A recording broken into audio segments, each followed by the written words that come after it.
Who's this old, homeless-looking drug addict, and why is he picking on a little girl? Well, the last thing that Jojo Siwa wants is to be thought of as a little girl. Obviously, you'd have to live under a rock to not know that at this point. And technically, she's over 18, so technically an adult. And really, I guess we can't feel too bad about what happened between Jojo and Mickey. I mean, she handled it very well, honestly, but then after that, she began cheating on her girlfriend with one of the guys on the show. I guess Mickey was onto something when he said that he could make her start playing for the other team. But regardless, who is this grown man, and why does he think it's okay to be sexualizing and degrading this young woman? At the time of making this video, Mickey Rourke has already been kicked off of Big Brother, and I have no interest in Jojo Siwa whatsoever. I don't like her, I don't approve, but I'm not going to let my personal opinions get in the way of this video. You let me know what you guys think about her in the comments. But in all honesty, Jojo Siwa may have an excuse to act the way she does. She's young, immature, and desperate for attention. As most of us know, a woman's brain doesn't hit peak maturity until at least the late 20s, so she still has a few years left. And honestly, that could be seen clear as day, because just recently on the show, Jojo Siwa has went from a ride or die lesbian to now dating one of the guys in secret. When you said, I'm queer, people were interpreting that as you're open to all genders of attraction, including men. And I think they thought that, oh, maybe, and correct me if you think I'm wrong, but I think they thought you saying I'm queer could open up this attraction that you might have to Chris. Like, oh, now I can. Okay, welcome to being bisexual. Welcome to being pansexual. Welcome to being queer. Welcome to, like, that's where it's so funny to me that the world ran with that, because like, I don't want to say one thing and then change my mind one day and have the world do exactly what they're doing right now. You know what I mean? I think that's why I realized queer is such a beautiful term, because it doesn't, it doesn't say one thing.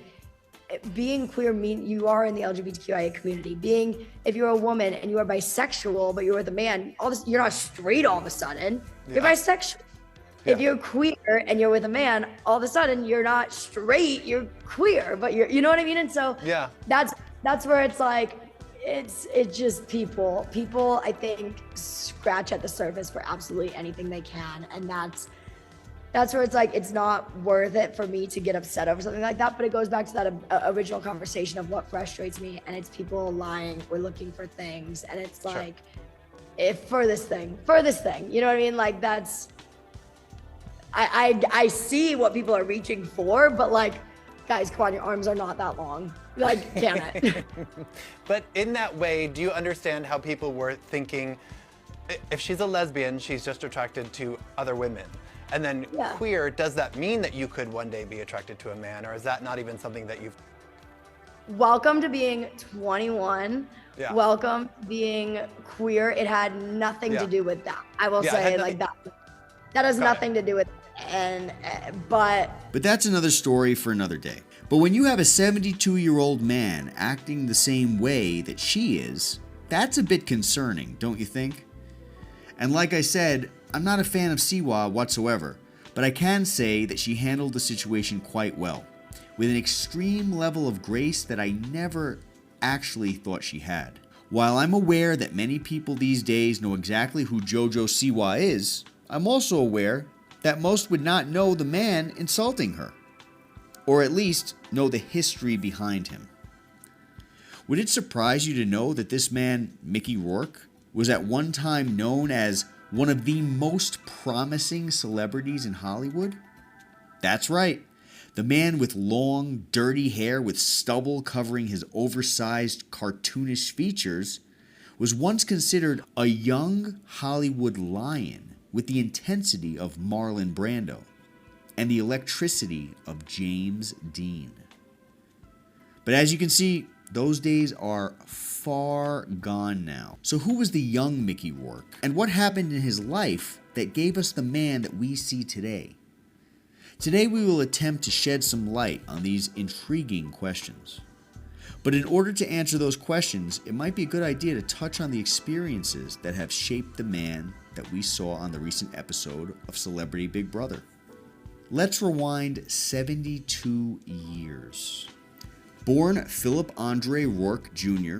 on September 16, 1952, in Schenectady, New York, Mickey was the son of Annette Elizabeth Cameron and Philip Andre Rourke. His father was of Irish and German descent, and his mother was of mostly English and French-Canadian ancestry. At 6 years old, Mickey's parents divorced, his father abandoning his family and leaving Annette to fend for herself for about a year until she married Eugene Addis, a Miami Beach police officer. Growing up in the slums of Miami couldn't have been easy for Mickey, and I'm sure the abuse by his mother's second husband didn't help. Addis had 4 boys and a daughter of his own, and would later have another daughter with Rourke's mother. All 9 children lived together in Liberty City, at the time known as the black section of Miami.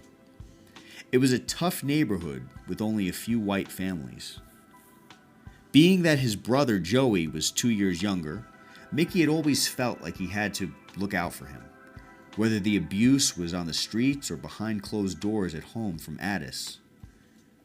"I protected him like a dad would," Mickey told Pat Jordan with the New York Times. Joey was diagnosed with cancer when he was just 17 and eventually passed away in 2004. He died in Rourke's arms. "Joey was the love of my life," Mickey exclaimed. It's not hard to see why growing up, Mickey took refuge in the boxing ring, fueled by his idol, Muhammad Ali, and by an intense history of violence. He felt at home there. But more about that later. Rourke's journey continued through Horace Mann Junior High School, after which the family moved to Miami Beach. It was at Miami Beach Senior High School in 1969 that his talents first surfaced. Between baseball and drama class, Mickey's talents began to shine. He even starred in The Serpent, under the guidance of the renowned drama teacher J.W. Jensen, often called Teacher to the Stars. Rourke's younger years were largely defined by his passion for sports, and his interest in self-defense led him to the Boys Club of Miami. It was here that he discovered boxing, a discipline that would shape a significant part of his early life and later career. By the age of 12, he had his first amateur victory as a 118-pound bantamweight against Javier Villanueva. Some of Mickey's initial bouts were fought under the name Andre Rourke. His dedication to boxing continued at the famous 5th Street Gym in Miami Beach, where he honed his skills and joined the Police Athletic League boxing program. Over the years, the physical demands of boxing took its toll. In 1971, at the Florida Golden Gloves tournament, Mickey got another concussion and was forced by doctors to take a year of rest, leading to a temporary pause in his ring activity. After graduating high school in 1971, Mickey briefly worked as a busboy at the Ford's restaurant in Miami Beach before pursuing acting full-time. Rourke moved to New York and joined the Actors Studio, where he quickly wowed everyone with his talent. Rourke's transition to acting began with a minor role in Steven Spielberg's 1941, which was released in 1979. He gained more substantial recognition for his portrayal of an arsonist in Body Heat, despite his limited screen time. Getting noticed next to Kathleen Turner and William Hurt was a big deal for Rourke. In 1982, Mickey starred alongside what we know now to be an all-star cast in the movie Diner. This cult classic captivated his acting career and earned him critical acclaim, receiving 2 awards for his performance. This success was followed by a role in Francis Ford Coppola's Rumblefish, then in The Pope of Greenwich Village, and after the controversial but commercially successful 9.5 Weeks, with his co-star Kim Basinger. 9.5 weeks, which the Wall Street Journal called a long Calvin Klein commercial, was a financial and critical failure in the United States, but a huge success in Europe. In France, it remained in theaters for 2 years. Despite the contempt of critics, the film left behind iconic images, sold millions of soundtrack albums, and turned Mickey and Kim into sex symbols. Mickey garnered significant critical praise for his roles as the troubled writer Henry Chinaski in Barfly and in Oliver Stone's Year of the Dragon. In 1987, he starred in the atmospheric thriller Angel Heart alongside the one and only Robert De Niro, a film that, while nominated for awards, also courted controversy. But the controversy was something that Mickey was used to by now, as you might imagine. And tell that faggot that said all that shit in the paper I'd like to break his fucking neck. I mean, just take a look at the way he acted on Big Brother. That wasn't something new for him. During the late 1980s, Rourke's artistic endeavors extended beyond acting. He collaborated with David Bowie on the album Never Let Me Down. Around this time, he also showcased his writing talent with his first screenplay, Homeboy, a boxing story in which he also starred. In 1989, he portrayed Saint Francis of Assisi in the docudrama Francisco, and the early 1990s saw him in the box office flop Harley Davidson and the Marlboro Man, playing a biker, which wasn't really too far-fetched considering the way Mickey carried himself. And after that, Wild Orchid earned him a Razzie nomination. So as you can see, this older, beaten-down, hobo-looking recluse was at one point in time a prominent and respected figure in the world of Hollywood. So what happened? Mickey doesn't learn lines. His thing is 95% improvisation. Eric Roberts, Mickey's co-star in The Pope of Greenwich Village, notes. Adrian Lyne, his director in the erotic drama 9.5 Weeks, said that Rourke did not make it easy for him during filming. Rourke went out a lot at that stage of his life and had a hard time falling asleep. I even put someone outside his room to try and keep him from going out all night, Adrian stated. Working with Mickey is a nightmare, director Alan Parker told People magazine. He's very dangerous on set because you never know what he's going to do next. Rourke's flourishing acting career was facing challenges due to his recluse lifestyle and unconventional career choices.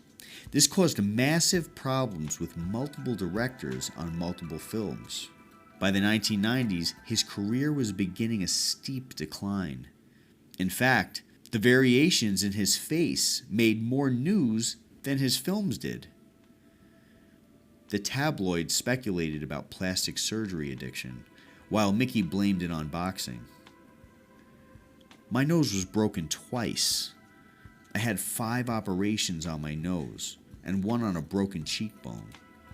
Most of the operations were to fix the mess on my face from boxing, but I picked a bad guy to do it, Mickey explained. At the age of 39, he returned to the ring, feeling the need to self-destruct and regain self-respect. In the end, though, his initial goal was to have 16 professional fights and fight for a world title. Instead, he retired in 1994 after only 8 fights. His boxing career left him with significant facial injuries that required multiple reconstructive surgeries. Rourke's acting career plunged further into decline. He began accepting roles just for the cash, even starring in an embarrassing sequel of 9.5 Weeks. Rourke's fall from grace in Hollywood took its toll on his mental health. In 1998, he was separated from Carrie Otis, who accused him of abuse. He spent almost 5 months without leaving his house. After a long struggle, he ended up finding peace in his dogs. I started to self-destruct, Mickey said. When everything fell apart, my wife left me, I was sidelined at work, my career was over, I had no money, but the dogs were always there. I don't have children, so they're everything to me. I remember looking at them and seeing how they encouraged me to continue, to take care of them.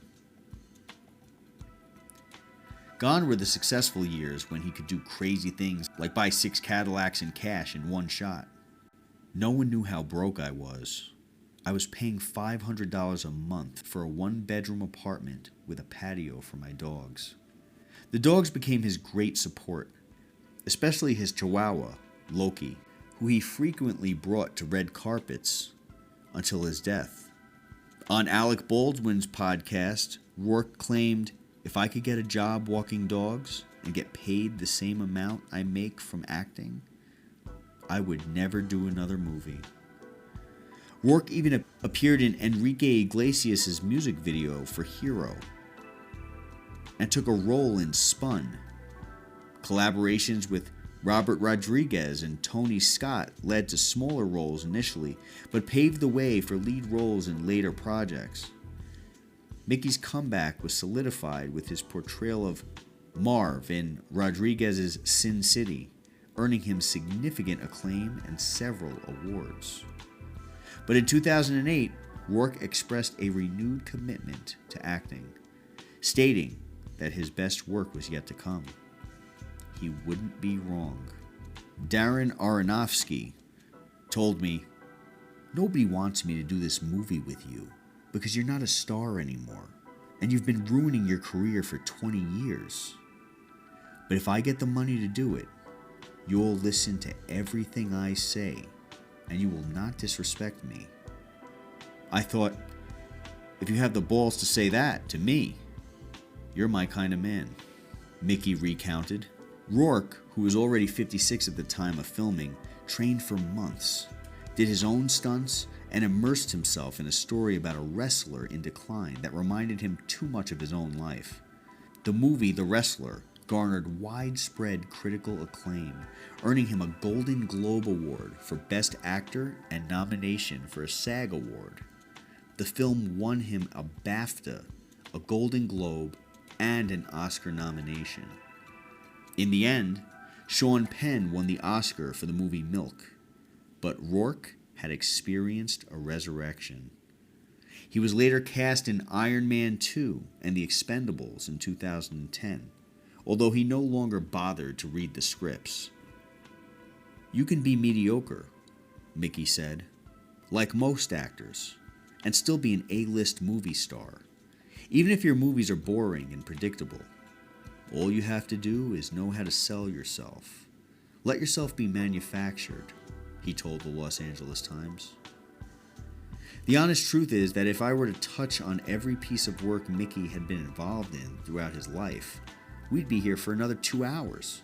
There's just so much more that I could go into. He even owned a gym in West Hollywood and provided voices for characters in several video games, including Driver. The list of this man's work just goes on and on. All that being said, to call this man a complete nut job at this point would not be far from the truth. People saying, "Oh, he's a mad drunk," or "He's a druggie," fuck you. That's a very easy hook to just label you if they don't know the real deal. I lived in a house where my mother turned her head to everything that was going on, and a lot of shit was going on. And, you don't realize it till you're older that, the shit sticks with you. And to the extent that it stuck with me, I had no clue. But let's say if I had a choice of living where I grew up and having to do it all over again, I'd prefer not to have been born at all. There's a lot of stuff, a lot of things that went on that I'm not even comfortable talking about. It was just unusual. It was very violent. It was crazy. But at the same time, could you really expect anything less? The childhood abuse that led to repeated knocks on the head in the ring, the drugs, the alcohol, the rehab, the sleepless nights. This man's entire life sounds like it's one big nightmare. But despite it all, he keeps showing up to face another day and continues to fight the challenges that this world brings to him. Does that excuse him for the way he acts? The way he treats others? Absolutely not. Does it excuse him for the homophobic slander against a confused young star? The insinuation of sexual deviance against her? Of course not. But there's a whole book here, beyond the cover, that so many will judge by. With a dark and twisted past like this, how can you expect the guy to be in his right mind? And that's why I wanted to make this video. So many people might look at this guy and just think, look at this loser. Look at this piece of trash human being. Who the hell is this guy anyway? Chances are the only movies that you guys know him by are Iron Man and maybe Sin City. And while he certainly isn't doing himself any favors, I wanted you guys to know his story. It's sad. It's honestly just really sad and depressing to see such an amazing, promising human being destroy themselves to a point that they will likely never be able to return from. He can't even look at his own face anymore. Just imagine what that feels like. Is he even in his right mind anymore? Nope. Is he sober? Nope. Most definitely not. Have the repeated blows to his face destroyed something that cannot be fixed? Well, I believe that all the above are likely true. But the ironic part is that the edgy, unhinged life that Mickey has led and leads to this very day is the exact life that Jojo Siwa pretends to lead every single day. Mickey is quite literally what Jojo will never be, but wants to be so badly. And interestingly enough, before Mickey got kicked off the show for bullying, harassment, and being nasty and so forth, he was clearly reading Jojo Siwa correctly when he said that she would be soon playing for the other team. Honestly, I do feel really bad for her ex-girlfriend. But it seems like Mickey was pretty in tune to what Jojo was bringing to the table the entire time. Perhaps these two are more alike than they realize. Let me know what you guys think in the comments. Thank you for being here. Please like and subscribe if you appreciated this. Have a great day.